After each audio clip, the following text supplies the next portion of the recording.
What is up, guys? It's the Sound Alchemist sitting here with Gershwin. and today we're back to answer more questions from you guys in another installment of For the Greater War. This is a video series where we answer the questions left by you, the viewer. If you have a question for us, comment down below. Put a question in front of your question because we answer those questions first. And this is by CY. His question is, do all non-human races view humanity as some sort of infestation, kind of like cockroaches? Humans spreading to all corners and caves, surviving on unlivable planets and such. Getting wiped out and hiding underground for centuries only to return. And they say an orc infestation is hard to get rid of.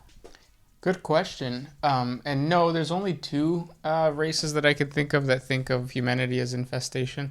And that would be the Eldar and Necrons. Yeah, I mean, I guess the orcs, depending, because there are some humans that the orcs do respect. But yeah, definitely orcs and Necrons view humanity as just like filth. Like, why are you even here? Yeah. Well, I don't think the orcs view that, though. Because, like, orcs view humanity as, like, a good fight. Yeah. Which is why they invade. And then it's kind of like, every now and then they'll, like, make human slaves. But the reason they invade planets is for a good fight. That's pretty much it. Yeah. So, I think the Eldar and the Necrons view every single faction as, like, a pest. But the Eldar are so snobby that they're like, even though like humanity is the best empire right now, they still think like, no, you guys don't even have psychic. Every single one of you has psychic powers. You can't move as fast as us. You don't have pointy ears. Yeah, you're so primitive. You're kind of like, instead of progressing forward technologically, you've now like recessed and stuff like that. They call them Monkai, which is just like a play on monkey. So. Yeah, kind of like how Frieza views the Saiyans. Yeah. What does he call them? Monkeys. Not Monkai. Yeah. Which I guess is right because they do turn into like great apes. Yeah. And humanity did evolve from apes. Right.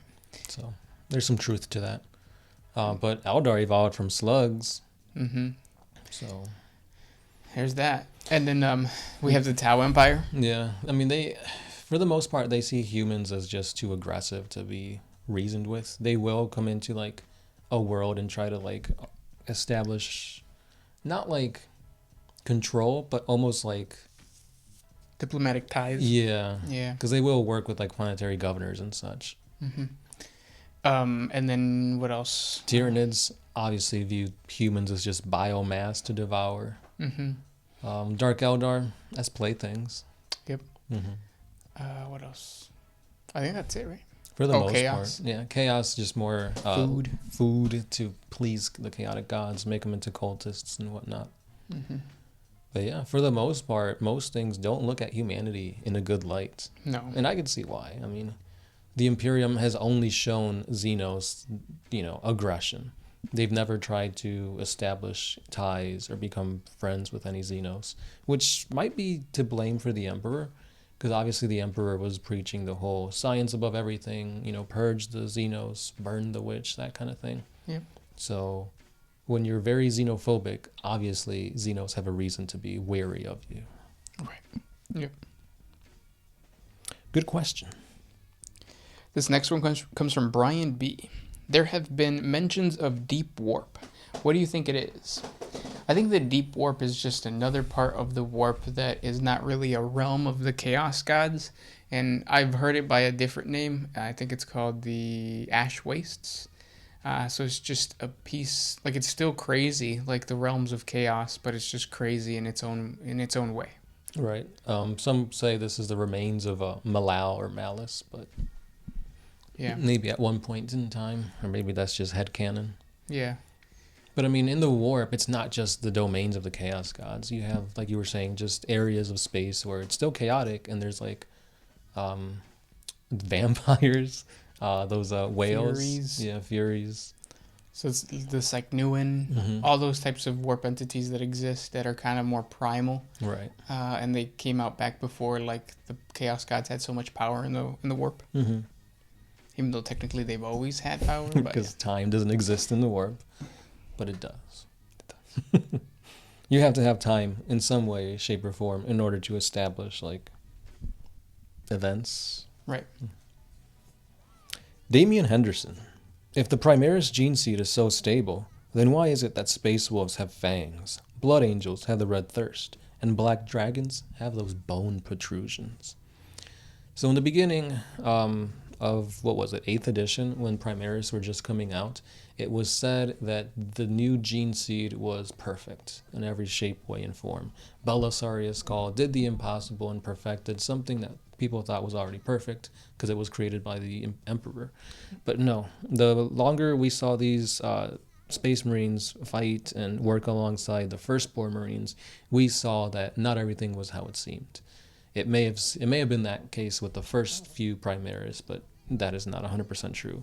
They still can fall to chaos. They can still have mutations and whatnot from their gene fathers, because essentially that is what the Gene Seed is still based off of.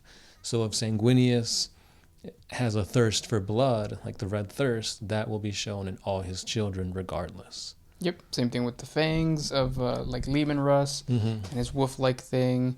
And also, like, some of these deficiencies come from their human stock. Right. So, like, for example, like the salamanders, their skin is still going to be the same color because that is the color of their neophytes. Same with the eyes, stuff like that. Right. Yeah. And you got to remember, you can also become a Primaris after already being a Space Marine. So most Space Marines already have these traits, and crossing the Rubicon, they'll still have them, just stronger, faster, better. Right. This question comes from Angel Warrior 28. If there was a Warhammer 40K set in modern day Earth, how would you imagine that setting being like? So are you saying like the events of 40K happening now, or currently it's leading to 40K? I think he means like, well, I don't really know what he means, but the way that I'm imagining it is like, let's say us, Earth, right now. What if we were in the 40K universe? Would So that like be a there'd be thing? Space Marines and stuff around, not like we're planning, or we're eventually have Space Marines, like they're here now. Right. Yep. Okay. And I think the answer is like, yeah, that could happen, just because we would just be a civilized world that is technologically or backwards. Yeah. For some reason, like STCs aren't a thing here. Right, because there probably are worlds very similar to ours in the 40K universe that's just been cut off by like some warp storms or something.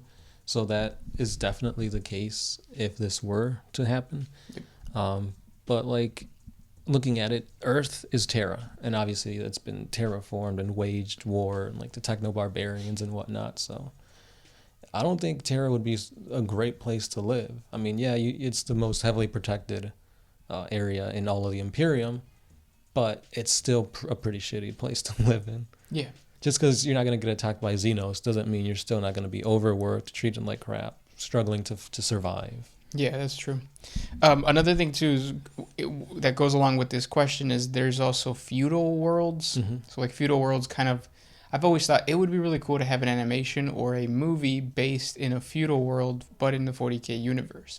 So it almost makes me think of kind of like the beginning sequence of Rogue One, where like they land on what looks like a pretty primitive world. Like it looks like they're just farming. But in reality, they're part of a giant galactic empire. And you know that because they land and the whole killing the guy or whatever in Rogue One. So it would be really cool to see a feudal setting like Game of Thrones even, but in the 40K universe. So instead of having dragons, like you have knights. Like, oh shit, like it wouldn't be the mother of dragons, it'd be like the wearer of the knight suit. And then she can operate an imperial knight somehow. Right. That'd be cool. Yeah. Which we might get something like that with is it Amazon that's doing it? For 40K? Yeah. Yeah, but they're doing Eisenhorn. yeah. But who's to say maybe he shows up on a feudal planet Right. or something like that. Yeah, it would be cool to see, almost like Mandalorian, when the Mandalorian visits. What planet did he visit where he was where he met Ahsoka Tano? Oh yeah. that kind of environment. Yeah, where they're still kind of primitive, but I mean, they've got like Beskar, like weaponry and stuff like that. They still got laser guns. Yeah. Yeah. So I think that's a good representation of like a feudal world, but still with advanced technology. Yep. Star Wars. Damian Henderson. Are Adeptus Custodes and Adeptus Primaris similar in power? No. Custodes are still leagues above them. They're getting closer, though, from like a Space Marine to a Custode. Obviously, the Primaris is going to be a little bit better, unless it's a captain. Like a firstborn captain or a firstborn named character will still always be stronger than just a generic Primaris. Yep. Now, to say that, for example, Dante is stronger than Calgar, where Calgar has become a Primaris and he's still a chapter master, while Dante is still a firstborn regular Marine, that's a toss-up, really. It all depends on how the writer wants to write it, really. So plot armor does have a heavy way on which side the fight goes. So, for example, if you're just saying generic Adeptus Astartes Primaris Marine against Adeptus Custode, then yeah, chances are the Custode is going to mop the floor with this guy. Yep. And evidence of that is when the Custode destroyed that one chapter of the Drakes. Yeah. Next question comes from Ancient Chuck. Just finished the first novel of Pariah and Holy Terra. It has huge implications for the continuation of the lore. What are your thoughts on the storyline? The thing about 40K novels is that even though they are progressing the story, I always feel like there's always like retcon to be aware of. Because oftentimes I feel like GW gives them like notes on what to do and they could fill in the gaps of how to get there. And I think with that type of storytelling, you really get too sucked in on certain characters and whatnot. But again, that's going to be plot driving the narrative. It's very hesitant to say, oh, well, there's, they added the mother of Primarchs, where before that was never a thing. And then with like the reveal of the King in Yellow, I believe, being Adeptus Custode, that's another huge reveal. But again, I don't want to get super pumped and like come up with theories yet, because it can always get changed in the next novel. So I think at this point, it's like, read it, understand it, but know that it can always change. And I think that's the thing with 40K. It's like you're never too sure what's what in the lore, because even stuff that's been heavily established can always change like that. Yeah, and another thing too is because 40K is so large, there's so many characters, and a lot of it is supposed to be vague for the purpose of the tabletop game. Mm-hmm. Like, you might be reading this novel really into the lore and think like, oh, this is a huge deal because it's happening in the Ultima Segmentum, Gilliman is part of it, blah, blah, blah. But at the end of the day, it's like, well, that's just one storyline of multiple storylines going on. Mm-hmm. And even though you feel like this is super important and it's going to change the lore forever, in reality, it's just like contained in its own... Yeah, own little realm. So not so much that it's retcon, it's just that, like, shit is still happening on Fenris or by the Eye of Terror, not just because we're all focused on the Great Rift and all that kind of stuff. But yeah, that's the thing about like the whole novels and like the Black Library and the Horus Heresy stuff. It's like I want to start them, I want to read, but it's like whenever GW comes out with like a campaign book, for example, the Vigilus campaign, I hold that with more regard than reading the novels. Yeah, same here. Yeah, so it's a shaky bridge where, yeah, I'm saying go ahead and enjoy it. Like, don't get me wrong, but at the same time, it's like understand that all this can change. Yeah, and I think that the big disconnect too happens wherein like you have lore fans who are just about the lore, and then you have fans who are about the tabletop too, where like we kind of know like, okay, we're not looking at this like a Game of Thrones or like a Star Wars novel, because shit is still happening all over the place. Right. Yeah. So, interesting. Yeah. This one's by Damian Henderson, once again. What would happen if Lucius the Eternal kills himself? Would that destroy him permanently? I think he just revives, right? Yeah. And anyway, Lucius would never kill himself because he's been blessed by Slaanesh. Like, his story is tied to trying to be the best swordsmaster, or at least it was before he went to Slaanesh. But even then, so he's still like trying to. He still has goals, and there's still a narrative that needs to be played out. So because of that, I don't think he's going to be killing himself off. Because when you think about it, that's probably one of Slaanesh's like best like warriors. An undying warrior that even if he dies, like you become him. Like that's crazy. Like how do you top that? Yeah. You don't. Yeah. You bottomed by it. But yeah, I wouldn't want Lucius the Eternal to die because he's pretty cool. Yeah. With like the scars on his face and that long tongue. Next question comes from S.A. Do the Tau have combat medics, or do they use some kind of medical drone to attend to the injured on the battlefield? Yeah, they got medical drones. You could even play as medical drones and like repair drones and stuff like that. I'm pretty sure they also have both too, right? Like there has to be some fire warrior who like wraps you up or something, or assists the medical drone. Oh, your hoof broke. Here, take mine. Oh, it's like your hoof shoes are off. Let me put some new ones on. Timothy Armstrong. Do you think that living on an agricultural world or an ocean world is easier than living on a hive world or a factory world? Easier? I don't think it's so much as that it's easier. I just think that it's more similar to how we live. Mm-hmm. Yeah, because like obviously living underwater, like we have very little to no concept of that because obviously we live on land. Not just that, but underwater, like your body feels different. You have to think about like how am I going to breathe? How will light trespass through the water? Like how are we going to light these things up? There's a lot to like little minute details that we don't think about. So in hindsight, it might be like, yeah, I'd rather work at a factory. It's like I might be already working at a factory now, so you know what to do, what to expect. Yep. This question comes from Eric9. How many guardsmen to take down a space marine? Sometimes it could be an entire regiment. I know in the Eisenhorn book, the Xenos one, it was like 2 regiments to take down 1 Chaos Space Marine, which is crazy because on the tabletop you really only need like 5. Yeah. And you also got to think about like, is this a named character? Because obviously then there's no way. Yeah. But you could get lucky and have like that one human like holding off Abaddon. Or well, no, it wasn't Abaddon. It was Horus. Well, the Emperor came, which may or not be true. But at the same time, he was a perpetual. So there's always outliers. Yep. Next question comes from Hernan Ferreira, sorry. Irish or Scotch? I prefer Scotch. Irish, I don't think I've ever liked.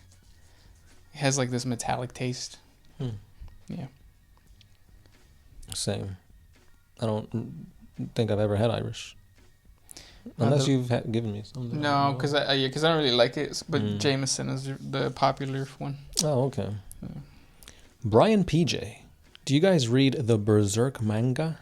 And if so, do you think any of the analogs or comparisons between Berserk and the 40K universe settings align? For example, what legion would Guts be in? What do you think about the God Hand, etc.? Have you ever read Berserk? Nope. Is that the one with the goblins? No, that's a Goblin Slayer. Yeah. Berserk is the dude with like the big sword, like the black armor. No, I've never. No, okay. Does the sword have like a face on it? No. Oh. It's just a huge like. Badass sword. Yeah, like taller than like a person. No, I've never seen it. Mm-mm. So basically, there is kind of a concept of like gods and like hell and whatnot, and eventually like the main character gets betrayed, and there's like his best friend becomes essentially one of the 5 strongest like demons or whatever, and there's a lot of comparisons between like hell and the warp and like chaos and whatnot. So yeah, there's a lot of comparisons. Yeah. Obviously, I'm not trying to spoil this guy, but yeah. You could. I mean, I'm probably never gonna read it. Mm-hmm. But yeah. But yeah, I mean, there's a lot. I don't think there's a good anime version of it yet, because it's either very outdated or it's CGI and it's weird. But yeah. Next question. This is by... Oh, we already did that one. Angel Warrior 28. Are there monuments, relics, structures, places, or even just normal everyday things from modern-day Earth or even ancient Earth that survived into the 42nd millennium of 40K? If there is, you should check out our 40 facts on Terra during the Unification Wars, because you go through, obviously, like, the continents are still there, so you have Africa, Europe, the Americas, and China. But I don't know if there's, like, the Great Wall of China still there or anything. It's usually just, like, the Himalayan mountains are still there, things like that. But those are not man-made structures. If anything, you have to remember that, like, Earth went through a lot. The age of, was it Revolt? Is that what it's called? When, like, the Men of Iron revolted? Oh, the Age of Strife. Age of Strife, there you go. Or the Cybernetic Revolt. Yeah, that, like, there was terraforming machines that, like, completely, like, tore up the city, and, like, the overall infrastructure of the world. Yeah. There was almost like a nuclear, like, war, I guess you could call it. Yeah. That really, like, messed up stuff. So the Terra you see in 40K is a completely different thing than you see now, that what we know now. Yeah. And also, like, if there are any relics or anything like that still around, it's because they viewed them as highly important, and of course they're probably STCs now. Yeah. The way I also like to think about it is, like, they probably built on top of, like, the rest of the civilization. So think there used to be a Discovery show where you would go into, like, Rome and see where people just straight up built on top of buildings. So there's an entire underground, like, sewage system, but there's 2-story houses there from like ancient times. So that's what I'm guessing. Like, when you get to the Underhive on Terra, you might find the Statue of Liberty. You might find, like, the Sears Tower or something cool like that. But yeah, that's if it survived everything. right. Yeah. And then last question, you got one? This is by Brian B. If Sanguinius was at his 100% for his fight with Horus, do you think he would have survived long enough for the Emperor to reach him? Yeah. I mean, well, I don't. Because of why? So the reason why Sanguinius kind of or at least lost the fight against Horus is because he was fighting his best friend. He saw what the Chaos Gods have done to him, and he knew that Horus was, like, beyond saving. So his fight wasn't to kill Horus. His fight was to stall long enough for the Emperor to come in and save his son. Yeah. I mean, but you don't think he would have been, if he was at his 100, he would be slick enough to, like, probably, not get... in my opinion, he probably could. No, I don't think so. After thinking about it, no. Because as strong as Sanguinius is, you have to think about this, that he was fighting, I don't even remember how long it was, nonstop on Terra. And then he went to go fight the strongest. Well, yeah, but that's what I'm Primaris, saying. That's what he's saying. Like, if he was at his 100, no. would he have been quick enough? I don't think so. Because I feel like within, like, this whole storyline, they were, like, on equal playing fields. But after the Chaos Gods, like, intervening, like, Horus was just too strong.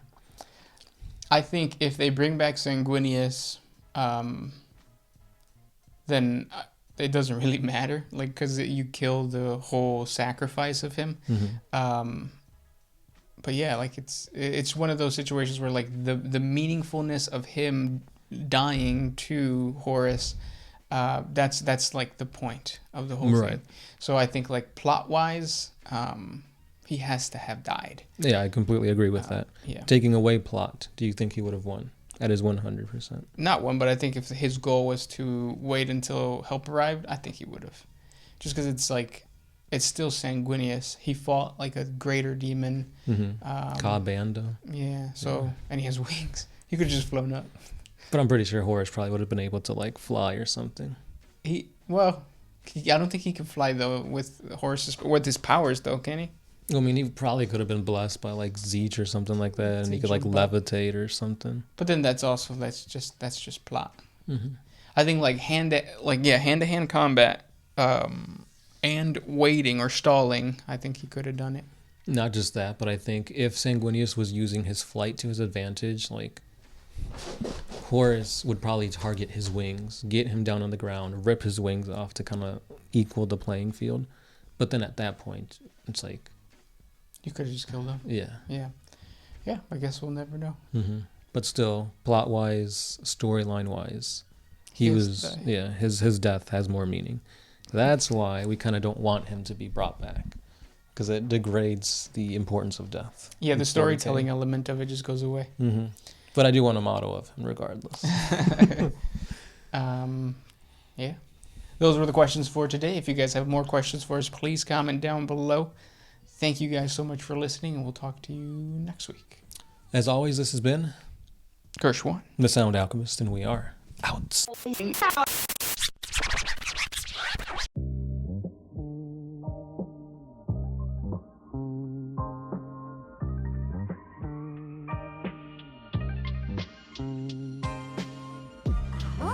used to put my freedom first in any situation.